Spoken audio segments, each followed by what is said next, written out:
Okay, so I position the mic, check. Press record, check. Kill 3 versions, check. Drank the blood of a paraplegic monkey, check. Time to cue the music.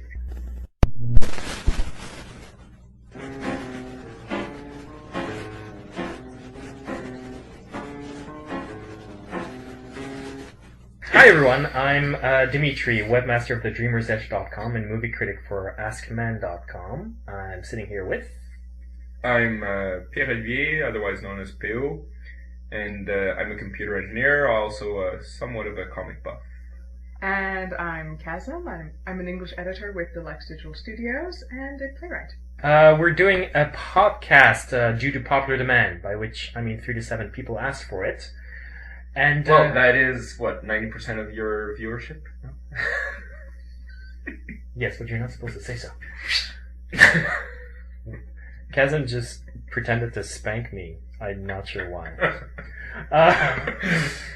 But we do have a screen cap, so if you email us, we'll send it to you. Where was I? Oh yes, this is our first episode, which is still a bit of an experiment. It's going to be the first in a series on Batman at the movies. And the reason we're doing this is because, well, it's actually fitting that we would start with this because for the past year I've been constantly bugged about The Dark Knight. When are you going to review The Dark Knight? Why aren't you reviewing The Dark Knight? Why aren't you reviewing The Dark Knight? Well, I'm going to do it because I'm just tired of you asking. I'm going to do it. Just not this episode, the one after, so you're going to have to wait 2 weeks. Also, talking about history with Batman, the site actually started in 2005 and went into a big hiatus after somebody was really mad because I insinuated that Batman was gay in an article, Bat Mystery Solved. You can find it on thedreamersedge.com. They sent a virus into my server and it shut down. It got cleaned pretty quickly, but it discouraged me from ever wanting to have a site for a while. Now that the site's been open again for a year and nobody's sent me anything nasty, that's probably because I didn't point out that Batman was gay, although he is. Actually, he likes little boys. Well, he likes teenagers. He does work. Yes, he does enjoy teaming up with adolescents. Underage That's boys. it. That's it. So he's more of a Heeble-phile. Yeah. Yes. There you go. There you go. So gay isn't really right. Well, he's a gay Heeble-phile. So we're not going to touch the 1966 movie, which involved people turning into Jell-O powder, mostly because that's the only thing I remember of the movie. Oddly enough, the Adam West version of Batman is the version we've had. Kind of Filmation, TV shows, everything. It was all based on the Adam West Batman. And then in 1986, a comic book came that changed the course of Batman, which was Frank Miller's The Dark Knight Returns, of course, which presented a dark, brooding Batman. And it's not surprising that Hollywood was once again interested in presenting Batman in a completely new light. The 1989, Tim Burton movie called Batman. How apt.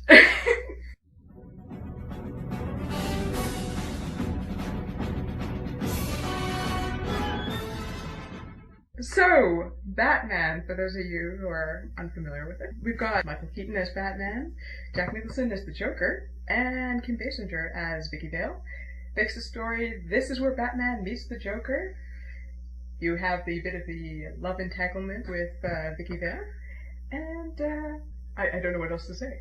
I was never crazy about the Tim Burton Batman. The thing about it is that it's not about Batman. This is not Batman by any stretch of the imagination. But it's all about Tim Burton. Bruce Wayne, who's supposed to be this suave, debonair playboy, is actually awkward. And he even has the same, like, Michael Keaton in that movie actually has the same haircut Tim Burton had back in the day. So, it's At the time. That seems to be a running theme with Tim Burton, where That's right, he styles his characters after his himself, current look. Yeah. And he's like introspective and misunderstood. You can see a little bit of Tim Burton's fantasy in that. And even the villain, the Joker, is not, the cackling madman that was presented in the comic books or even the television show. He's this misunderstood artist who sees beauty in horror and wants to turn the world into the horror, and he's just not understood. Like, tell me if that reminds you of anyone. Yeah, well, I have to agree. When I first saw Batman, I wasn't as up to date on the entire Batman mythos as I was later on when I re-saw this movie. So when I first saw it, I didn't really catch on to all this mismatch between Batman the movie and Batman the character. And I wasn't even familiar with Tim Burton that much, so I didn't have any of the qualms that you had on first viewing this movie. And I felt it was a good romp. It was a good action flick. And I didn't have any problems with it. When you know the Batman character, however, I totally agree. Once you realize what the Batman character is all about and how rich a world they had to explore, you just wonder why not go there, why not really use the Batman character instead of just the Batman name. Well, there's a lot of psychological depth that I think was left untouched with the development of the characters. Just the idea of making them, in a way, I guess, like stock representations of different aspects of Burton's personality was, it's a little disappointing. Like you, initially when I saw it, I was a kid, so for me it was just action, and that's all I was looking for, so I was happy at the time. Upon later viewings, the same problems begin to crop up. The qualities that I admire, and to watch him struggle with sort of the moral problems that he has with what he does, none of that is there. He's just this madman going around killing people. I mean, the death count in Tim Burton's 1999 Batman is staggering. And given that that's a hero who gets a back signal and is supported by the police, I always had huge problems with that. He has the gadgets. He's got the tech, he's got the gear, and he's got Alfred. Yeah, he's got Alfred. But it's very disappointing. No, I think they took the elements from the 60s show that could transpose to the 90s, but although the 60s show wasn't particularly faithful to the Batman either, but that's what people remember. Yes. And they took those elements that could be put into a movie in the 90s and made a movie out of that, but they didn't go back to the original source material, which is what makes Batman so fascinating. And why he's endured for as long as he has. I will give the movie one thing, though. Visually, it's stunning. It's the most impressionistic you would get in a movie. It triggered almost a genre. Yeah. Well, it creates that sense of brooding that you probably wouldn't have gotten otherwise from the characters themselves. That kind of introspection that was missing. Well, there is some themes. I mean, the whole thing works on a symbolic level and on a psychological level. There is this theme of monsters. It constantly pulls back to that is like how much of Batman is a monster and how much of him is a man and how much he has in common with the Joker. They do explore that at length. And that's the strength of Tim Burton's Batman. It is full of nice images. I don't think it constructs a narrative, unfortunately. I think we have a movie where we spend a long time dealing with the origin of Jack Nicholson, aka the Joker, but really... Jack Nicholson! And then Batman fights him, and then the movie ends. Yes. There's no story. Batman, I would give a C+ for action. I did enjoy it, if I'm just looking at it on that level. Not in terms of delving into the Batman mythos. If you're interested in that, probably wouldn't recommend it for you. I'm gonna give it a B-. It's entertaining, it has a lot to offer. Visually, I can understand a lot of people liking it. I just think that it's a little bit self-indulgent. I'm going to give it a C+, although... if you're not looking for a Batman movie, I would probably move up to B-. It's an enjoyable movie, but I don't feel it really achieves much. It doesn't do all that much overall. Well, regardless of the fact that we don't like it, the movie was a huge commercial success. Now, granted, part of it must have been the promotion, because if you remember 1989, it was the year of Batman. Like, there were people with, like, haircuts with the bat signal on the side of their head. There were Batman tattoos. It was Batman, Batman, Batman everywhere. Kind of like now, actually. But regardless, the movie actually didn't disappoint people. People were quite happy, going like, "Oh, finally, a Batman that's close to the comic book material." And you're like, "Why? Why do comic book fans always say that?" But in any case, it led to 3 years later, Tim Burton coming up with a sequel called Batman Returns.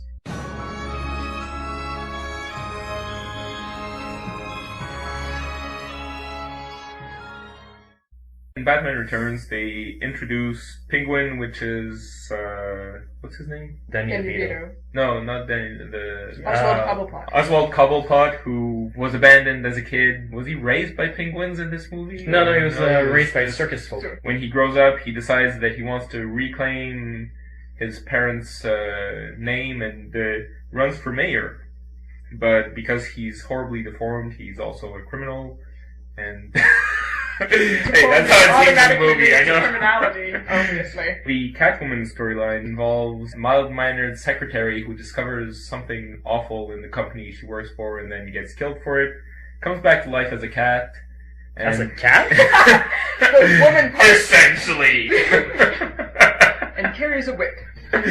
Yes, and carries a whip, and at some point teams up with Penguin, falls in love with Batman, and voila.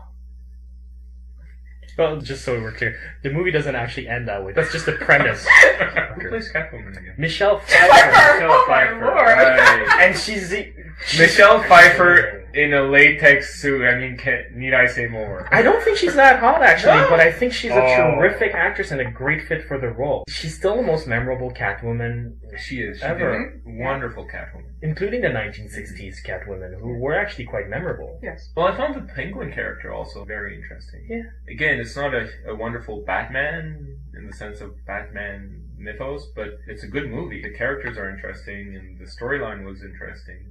The movie actually has three villains, Catwoman and Penguin, as we've mentioned, but also the Christopher Walken character, Max something or other. That's actually his name, Max something or other. And the first movie was about monsters, this one was all about masks. Catwoman obviously dons the Catwoman mask, and she's freer to be herself than she is as a civilian woman. I think there's a very strong feminist statement there. Penguin tries to become a respectable public figure, but deep down, he's still the horrible little man that he was as a child. Max, who is respected, is even more monstrous than the Penguin, than either. And then Batman's confused between which is the mask. Is Bruce Wayne the mask or is Batman the mask? It's a sad story. There's not much in terms of exciting action in Batman Returns. But exploding toys. Yes, true. And Catwoman destroying a microwave. Ooh! But yeah, no, the Danny Elfman music is gorgeous. It's a beautiful universe that's created, and I really, really like that movie. Yes, I agree. I liked it a lot better than the first attempt at it. Probably because it is fully immersed in Burton's world. He has complete mastery over it at that point. I love the fact that the villains are developed. They're three-dimensional characters. I like the fact that I have a backstory. I have something to connect them to. I can understand their evolution at that point, and that makes me closer to them. It makes me interested in what is happening with them and how they attempt to reconcile themselves with their past and their present.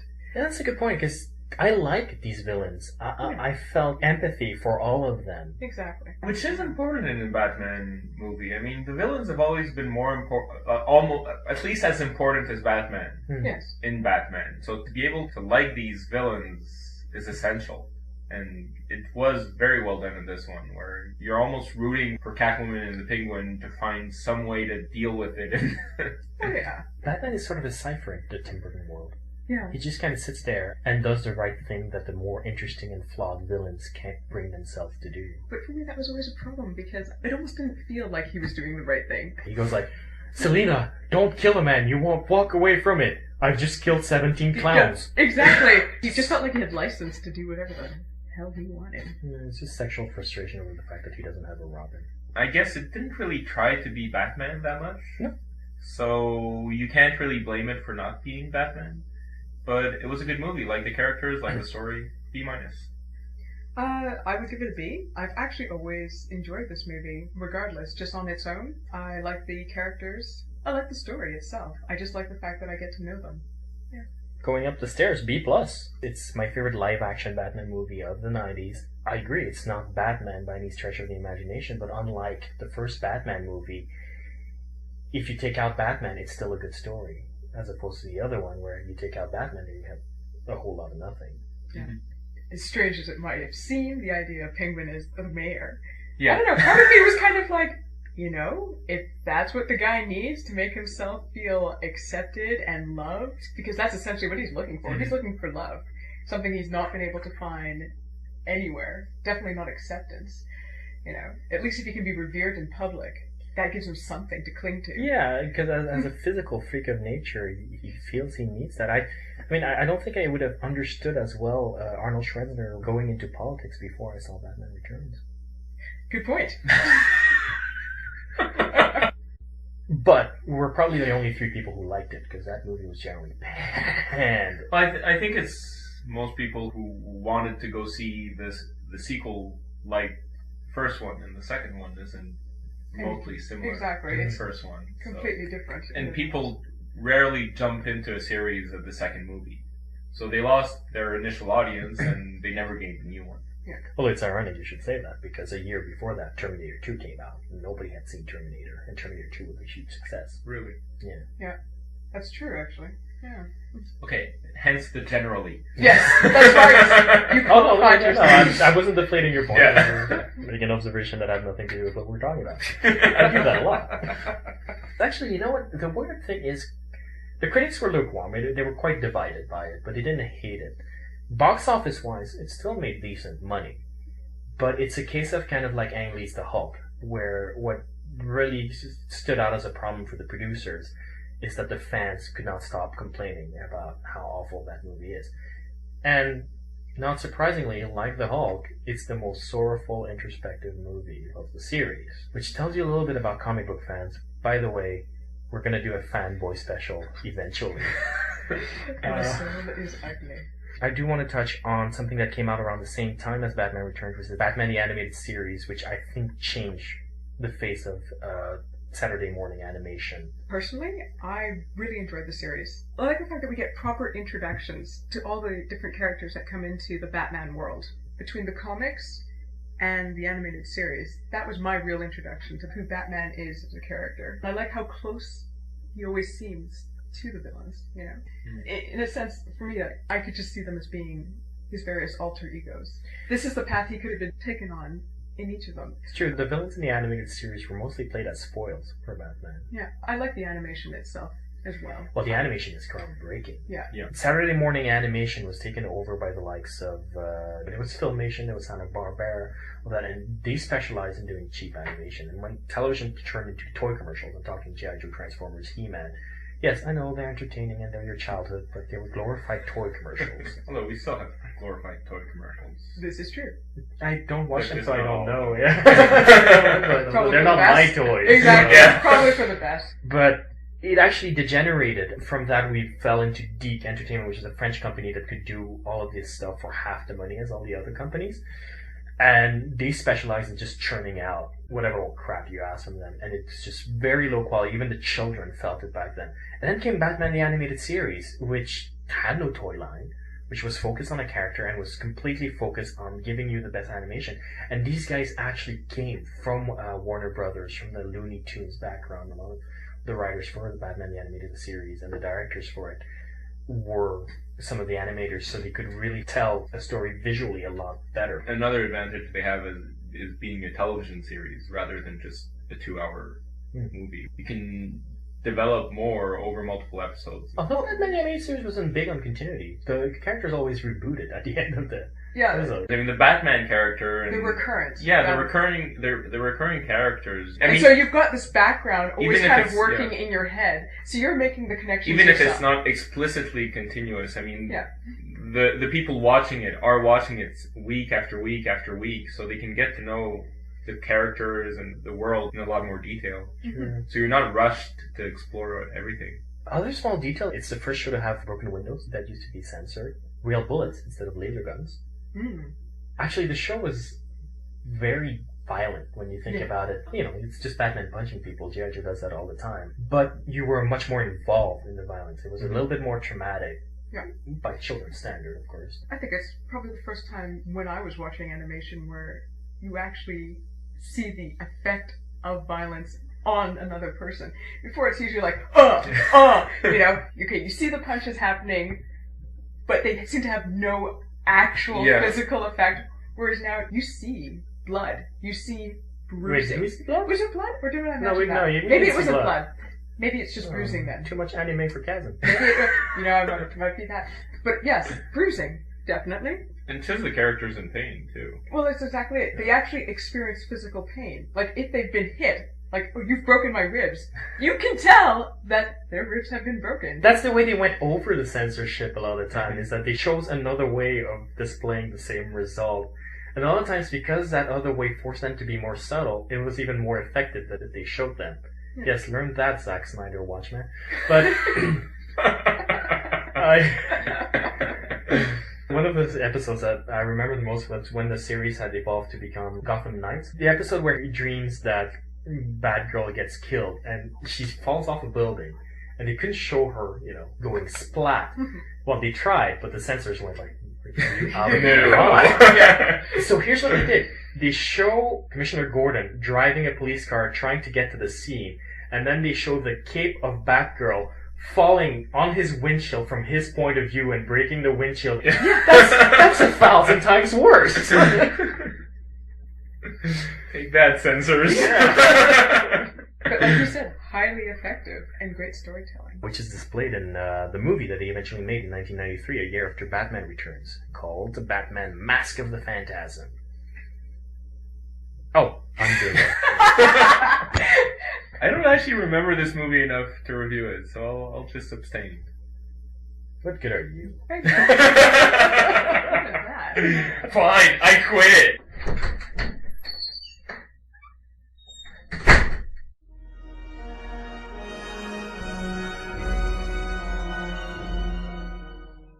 Actually, I just did that to get rid of Theo. Besides, we're running out of time, so let's just get to our final segment, the Electric Boogaloo Factory.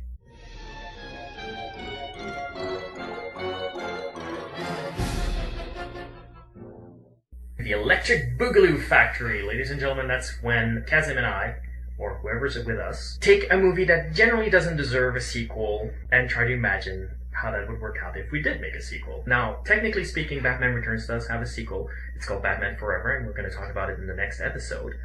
But it's kind of more of a reinvention than a direct sequel. So what we're going to do is talk about what if we made a genuine Batman Returns sequel in the Tim Burton style. I see Batman in the sequel descending into madness, forced to confront the darker aspects of his personality in the Burton-esque sort of world, and dealing with the ramifications of his actions, because the Batman in the Burton films, he's pretty callous when it comes to the treatment of human life. Okay, I can understand you thinking, okay, these are bad guys, but he takes far too much pleasure in dispensing with people, and I find that very bothersome. So I think he needs to confront that. I see him, at one point making a mistake and, he kills some guy, figures, okay, that's behind me, and he turns out to be, I don't know, the son of the mayor who just happened to get in with a bad crowd. Do you have any idea for a villain? I mean, the only person I could think of who would either push him over the edge, if you're using, like, psychotropics and stuff like that, it would be the Scarecrow, which we see in Batman Begins, Batman needs that if he's going to eventually reinvent himself, because I think the kind of road he's leading down in the Burton films is one of becoming a serial killer. What would you call it? The Batman loses it? Batman Descent? Batman Descent, okay. I think that works. Alright. I like the idea of taking the Scarecrow. I think that's a great villain. And I like the idea of dealing with explaining why he kills people so callously.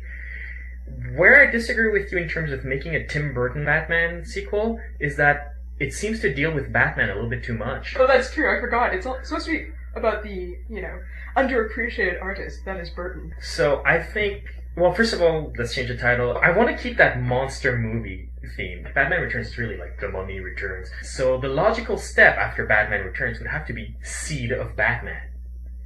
Oh, God. And since, Tim Burton never really followed anything that happened in the comics, I think we have carte blanche to do Robin as the son of Batman. He knocks someone up? Vicky Vale. That's right. He's Vicky Vale and Batman's long-lost son, who was born all deformed and creepy. That's what broke Batman and Vicky Vale up between Batman and Batman Returns. They never explained, but we're going to explain it in the third part of the trilogy. And as the villain, I agree with the Scarecrow, but I think we should reinvent him, because that's what Tim Burton does.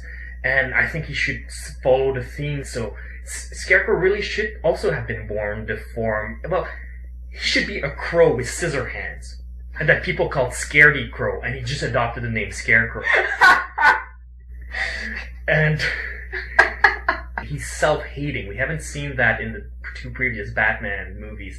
And so he wants to convert the world into conformity, and he leads a campaign to chase off Batman because he's weird and different, and society doesn't accept that even though it should. The Burton movies always had the theme, so the first one was monsters, the second one was masks, as we discussed earlier, but this one should be just monsters with masks. And because it's a Tim Burton movie, and just to take it a step further, goofy hair. Originally, I thought, when I was hearing your idea there, I thought it was going to be Batman Parenthood. So he was confronting the fact that he is an awful, awful father, and that would bring in that self-loathing aspect. It's like, I have never been able to give of myself. Too much about Batman, I would agree. I know, again, see, this is my problem. Now, we all know Tim Burton likes to cast the same actors in repeated roles, so in the role of Scarecrow, I would take a quirky actor who's known for his work and whose career pretty much got launched by Tim Burton. Who am I thinking of? Johnny Depp? No, Paul Rubin. Oh, I should have guessed! Oh, I love Pee Wee Herman. Yes! Now, bringing it back to the idea of dealing with why Batman kills so callously, the whole idea would be that Batman actually has a long-term plan to turn Gotham into a sort of necropolis, because Gotham is just corporate and bland and all Hollywoodized and just suburbanite and just dead inside. But by bringing out the dead who are creepy and weird, you actually bring more life, spiritually speaking, into it.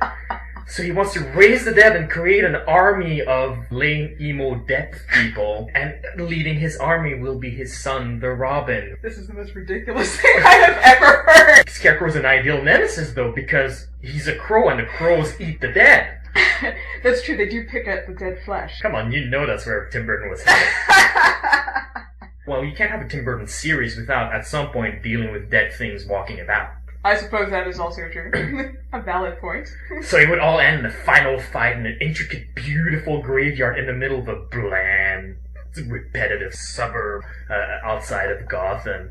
And at the end, Batman would defeat the Scarecrow, but Robin would apparently have died and then disappeared. But every Halloween, the graveyard is decorated again by a young boy who looks kind of like a Robin, strangely. And the world is a better place for it because of Robin's creative vision, even though he's misunderstood. You definitely put a lot of thought into that.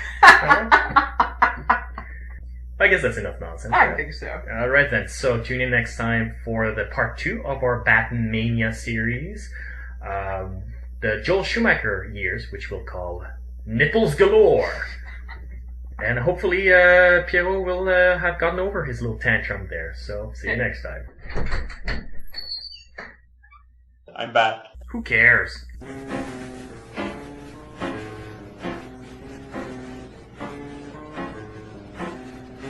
Drank the blood of a paraplegic monkey?